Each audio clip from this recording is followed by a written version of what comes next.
প্রচন্ড ভালোবাসার পরেও আপনি যাকে পেলেন না তার জন্য মন খারাপ করা কিংবা আফসোস করা নিছক বোকামি বই কি।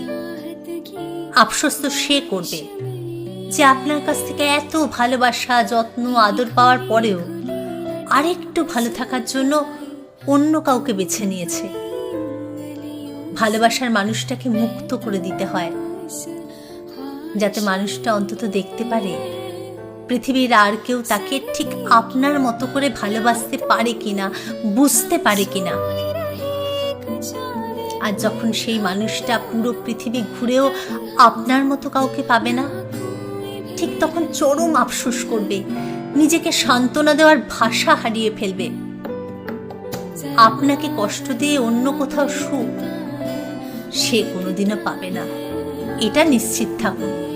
হয়তোবা আপনার সামনে নিজেকে সুখী উপস্থাপন করার জন্য নানা কৌশল অবলম্বন করবে ঠিকই, কিন্তু ভেতরে ভেতরে সে প্রচন্ড আফসোস করবে আপনার জন্য।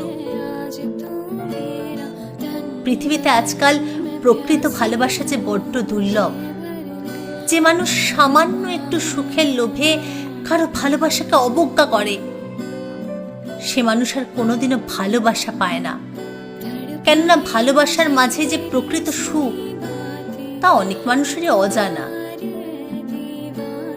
নিজের ভালো যে না বুঝে আপনাকে তীব্র আঘাত দিয়ে নিজের সুখের লোভে অন্য কাউকে বেছে নেয়, তার কাছে আপনি অন্তত কখনোই ভালো থাকার আশা রাখতে পারেন না, ভালো থাকতে পারেন না, ভালো থাকার কথাও না।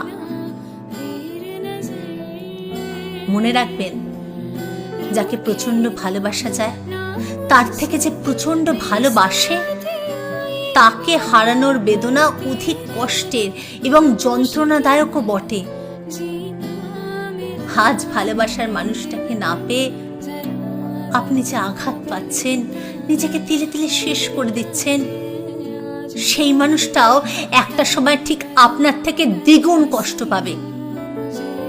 কেবল আপনার থেকে পাওয়া প্রচন্ড ভালোবাসা, যত্ন এবং আদরের কথা মনে করে বিশ্বাস করুন অবশ্যই পাবে।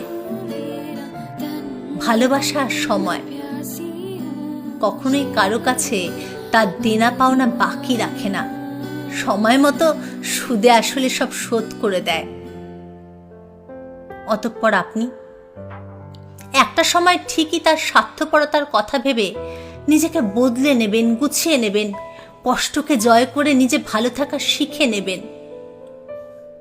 আফসোস কিংবা আক্ষেপ আপনার জন্য নয়, বরং তার জন্য যে আপনার অসীম ভালোবাসাকে মূল্যহীন মনে করে অন্য ঠিকানায় ঘর বেঁধেছে।